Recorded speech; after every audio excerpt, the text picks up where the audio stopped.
Holding निआरे जलीगला चाषी धान और पाड़गदा ठिकादार छु दमकल बाहिनी निया को कले आयत।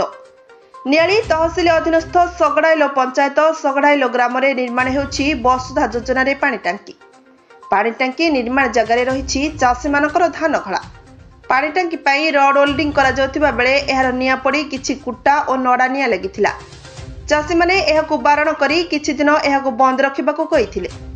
संपृक्त ठिकादार और कर्मचारी एमानकु मानि नथिले पुनर्बार ओल्डिंग करथिले। एही ओल्डिंग निया पड़ी उक्त ग्रामर भरत स्वाई राजकिशोर स्वाई धानगदा नड़ागदा और कुटा निया लगी जाइछि।